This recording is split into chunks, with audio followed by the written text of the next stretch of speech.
perbuatan yang didahului dengan perjanjian itu memang lebih erat kaitannya dengan wan prestasi daripada perbuatan melanggar hukum.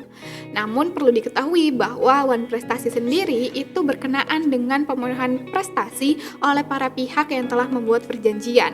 Nah, berkaitan dengan pemutusan atau pembatalan perjanjian secara sepihak ini.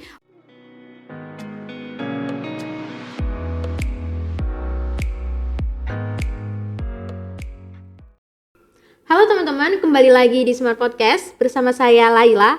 Nah, dalam podcast kali ini kita akan membahas mengenai pemutusan perjanjian secara sepihak, termasuk PMH atau wan prestasi ya.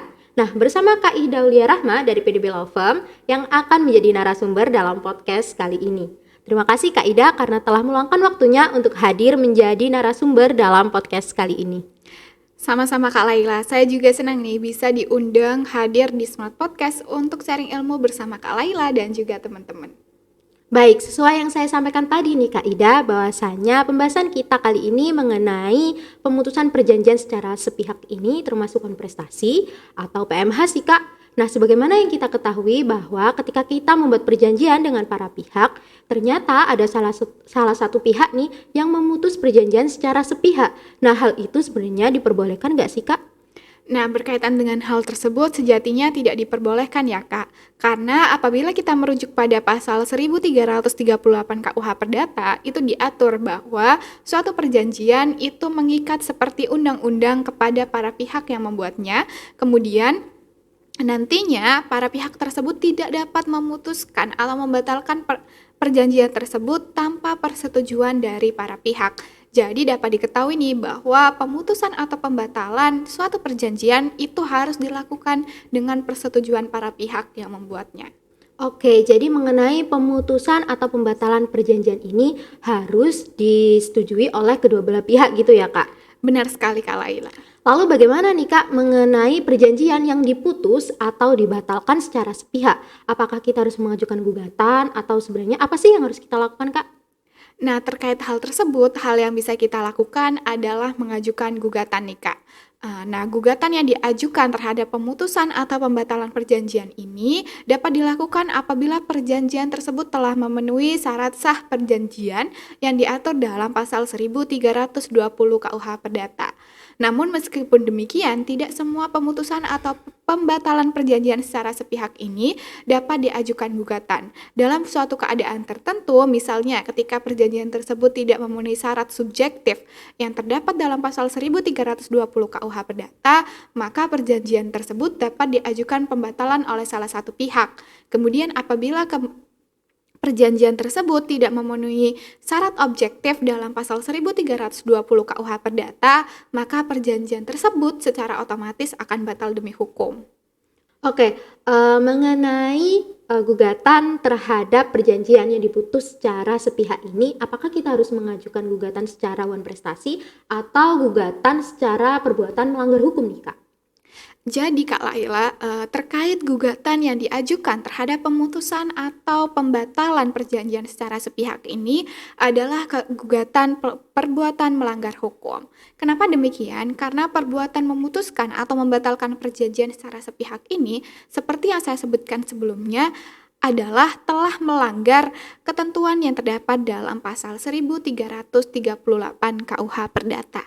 Oke, jadi melanggar pasal 1338 KUH Perdata ya Kak? Benar sekali Kak Laila.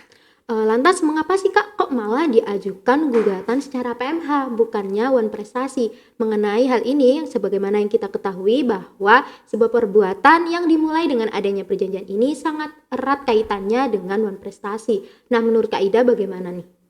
Nah, berkaitan dengan hal tersebut, benar sekali apa yang telah disebutkan oleh Kak Laila tadi, bahwa perbuatan yang didahului dengan perjanjian itu memang lebih erat kaitannya dengan wan prestasi daripada perbuatan melanggar hukum. Namun perlu diketahui bahwa wan prestasi sendiri itu berkenaan dengan pemenuhan prestasi oleh para pihak yang telah membuat perjanjian. Nah, berkaitan dengan pemutusan atau pembatalan perjanjian secara sepihak ini bukan lagi soal pemenuhan prestasi yang telah diperjanjikan, tetapi adalah suatu perbuatan yang melanggar ketentuan dalam pasal 1338 KUH Perdata. Oke, mengenai hal ini nih Kak, bisa nggak sih Kak Ida kasih contoh nih putusan ataupun perkara yang telah ada di Indonesia yang menyatakan bahwasanya pemutusan atau pembatalan perjanjian secara sepihak ini termasuk dalam PMH, Kak.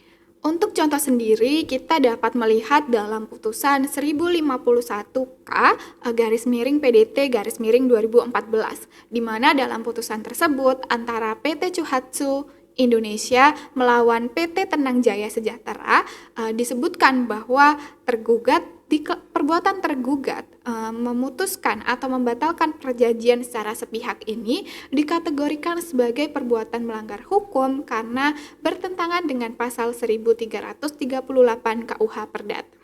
Oke, jadi kesimpulannya nih yang saya tangkap, mungkin bisa nanti diperbaiki jika salah ya Kak Ida. Mengenai pembatalan atau pemutusan perjanjian secara sepihak ini termasuk PMH, bukan non prestasi. Nah, dalam hal ini dikarenakan telah melanggar pasal 1338 KUH Perdata, begitu ya Kak? Benar sekali Kak Laila. Oke, mengenai hal ini mungkin ada nih closing statement yang bisa disampaikan Kak Ida kepada teman-teman semuanya sebelum saya menutup podcast acara ini.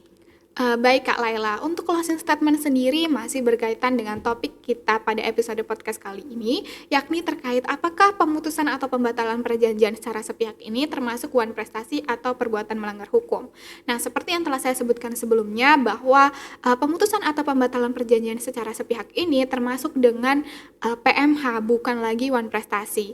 Nah, ini bisa diperhatikan bagi teman-teman yang nantinya akan menangani kasus pemutusan atau pembatalan perjanjian secara sepihak agar dalam tuntutannya itu diklasifikasikan sebagai perbuatan melanggar hukum, bukan one prestasi. Karena nantinya apabila kita salah menentukan tuntutan dalam gugatan, nantinya gugatan tersebut tidak akan dapat diterima. Oke, baik. Terima kasih Kak Ida karena telah meluangkan waktunya untuk hadir menjadi narasumber dalam podcast kali ini. Sama-sama Kak Laila, saya juga senang nih bisa diundang di Smart Podcast dan sharing ilmu dengan Kak Laila juga teman-teman. Bagi teman-teman yang ingin menyampaikan pendapat atau pertanyaan, bisa disampaikan di dalam kolom komentar ya. Terima kasih sudah menonton, sampai jumpa di video berikutnya. Bagi teman-teman yang ingin mendalami dan mempelajari lebih lanjut terkait hukum, pajak, bea cukai, dan lain sebagainya, teman-teman dapat mengikuti PLKH yang diadakan Smart Weekend Profesional di setiap tahunnya. Untuk informasi lebih lanjut, teman-teman dapat mengakses di website kami di www.wiloj.id. Terima kasih telah menonton, jangan lupa share, like, comment, and subscribe. Salam Smart!